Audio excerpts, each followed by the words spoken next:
Taoiseach, the physical infrastructure necessary to allow for physical distancing, as well as refurbs, we need extra physical space. Now, this was true prior to COVID-19, where we had the most overcrowded classes in Western Europe. They were unacceptably overcrowded. Now that is completely intolerable and incompatible with human health. Refurbs using libraries and sports areas is not ideal. I mean, I understand we have to do it. It's not ideal because at some point we'll need those spaces again. So what we need is additional physical capacity. And there needs to be an ambitious and aggressive plan of locating physical additional space. So if you take my area, and I'm sure other TDs could point to this, it's a little bit like the point I was making about empty properties. In Dún Laoghaire, in the middle of Dún Laoghaire, there is a former further education college that is sitting empty for 6-7 years now, just sitting there, empty, right? It's a scandal. It was a scandal before COVID, but now it should be used to provide additional space for schools. On the Merrion Road, beside St Vincent's Hospital, there is a building called the Seamark Building. It has been empty for, I would say, a decade. It is about, I'd say it's about the equivalent of about 10 or 15 big school halls. That's how big it is, right? And it's just sitting there empty. It's outrageous, right?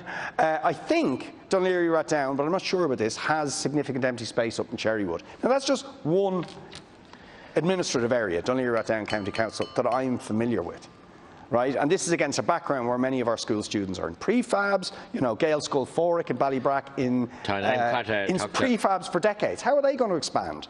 Right? We need to physically get out urgently over the summer and get these spaces that are sitting empty that could be used to provide extra capacity for our primary and secondary school students, and indeed for some of our universities. And in terms of Deputy Boyd Barrett's points, there is facility here. If they can utilise other buildings, community buildings or whatever is available, that's a decision for the school. There will be a lot of local autonomy here, and we will be supportive of the schools in using local solutions to solve their problems. I'm not aware of the specific buildings there, but we can follow up on those. Deputy Barry's point, the roadmap does provide for the issue of how do we assess last year's, fifth year students in the Leaving Certificate next year. And there will be recommendations to the schools in terms of curriculum. So I think they can change the curriculum, Deputy Barry. I spoke to the Chief Inspector on this last Friday, Harold Hislop, who's I think a very solid individual who's very strong on assessment generally. And so they will not be in a position to change the curriculum. But they are conscious of the fact that different cohorts of students could be at different stages of the curriculum. So some might have a certain aspect of English covered, geography covered.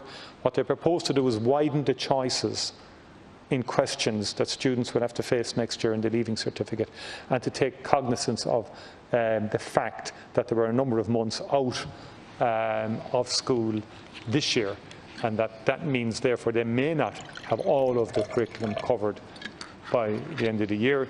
So they're trying to create some flexibility there and to give greater choice. But that's work in progress, and there will be constant engagement with the schools, and particularly the Leaving Certificate cohort of 2021, to ease any worries or concerns or anxieties the students may have in respect of the Leaving Certificate.